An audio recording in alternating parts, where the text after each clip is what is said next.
মনের শান্তিটা এমন একটা জিনিস যেটা আপনি টাকা পয়সা ধন দৌলত দিয়েও মনের শান্তি পাওয়া যায় না। মনের শান্তি পেতে হলে মনের শান্তির জন্য ভ্রমণ করে প্রয়োজন। তাই বন্ধুদের নিয়ে কুতুবদিয়া মালেকশাহ দরবারে মনের শান্তি প্রশান্তির খোঁজের জন্য একসাথে বেরিয়ে পড়লাম। আমরা চকরিয়ার রাস্তা ধরে সিএনজি করে জনপ্রতি আমরা আমাদের প্রায় সিএনজি ভাড়া জনপ্রতি আমরা 6 জন গিয়েছিলাম, 6 জন বন্ধু। আমাদের জনপ্রতি ভাড়া পড়ছিল 150 টাকা করে। আমরা ক্রোসিন থেকে গিয়ে একদম মগনামা ঘাটে নামি। মগনামা ঘাট থেকে আমরা নৌকার উদ্দেশ্যে বেরিয়ে পড়ি। নৌকায় প্রায় 10টা হলে একটা ছাড়ে, তখন এটা 20 টাকা নেয়।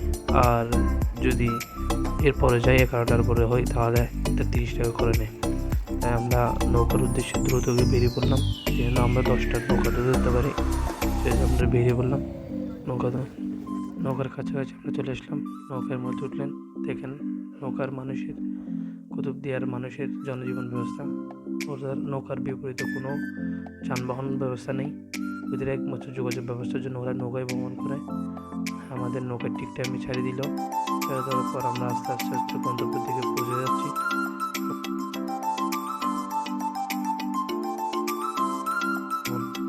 গরম ঠিক করে পৌঁছে গেলাম 11:30 দিকে আমরা পৌঁছে গেলাম কুতুবদিয়া দরবার শরীফ। তখন আমরা হালকা হালকা বৃষ্টি পড়ে দেখেন এটা হচ্ছে কুতুবদিয়া আশ্রয় প্রকল্প।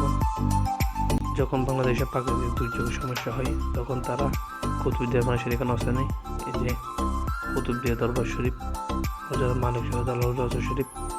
আমরা জিয়ারতের সময় আমরা কুতুবদিয়া দরবার শরীফের হযরত মালেকশাহর অনেক কারামত আমরা জেনেছি। মালেকশাহর হুজুর জগন্নাথের কারামত হচ্ছে একটা জিনিস, আপনি যদি চাওয়ার মতো চাইতে পারেন তাহলে মালেকশাহ হুজুর, যদি আপনি আল্লাহর কাছে চান তাহলে মালেকশাহ হুজুর আল্লাহ খালি হাতে কাউকে ফেরাতে দেন না।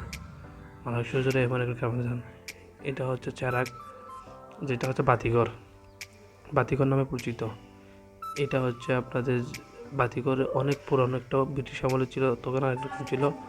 এখন সরকার নতুনভাবে এটা উদ্যোগ নিয়ে নতুনত্ব করেছে, আধুনিকায়ন করেছে।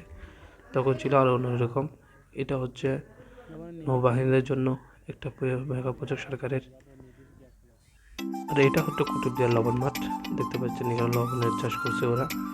ঘেরা দিয়ে লবণের পানি দিয়ে লবণ উৎপাদন করে, চারিদিক দিয়ে লবণের মাঠ।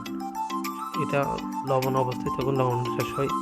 যখন ধানের অবস্থা হয় তখন ধানটাকে আমরা ওই সময় যখন গিয়েছিলাম তখন ছিল লবণের সিজন, সেজন্য লবণ চাষে ওরা ব্যস্ত ছিল।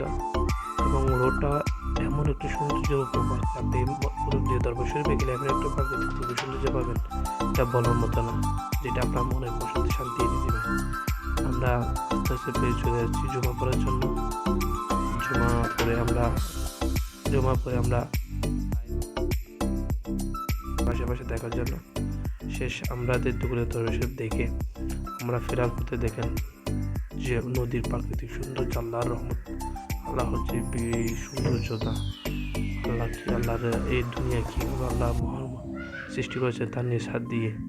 তাই আমরা না দেখলে বিশ্বাস করতাম না। আমাদের হোসেন ভাই আমাদের হাত দেখাচ্ছেন এবং মনির ভাই এদিক দিয়ে যখন পোজ দিচ্ছে আমাদের এই আসার অবস্থায় একটা সমস্যা হয়েছিল। আমরা মানুষের পাশাপাশি ছাগলও সাথে আমরা একসাথে আসছিলাম। আসার পরেও আমাদের এই যে নৌকার অবস্থা, আমি মনে করি কুতুবদিয়ায় এরা বিদ্যুৎ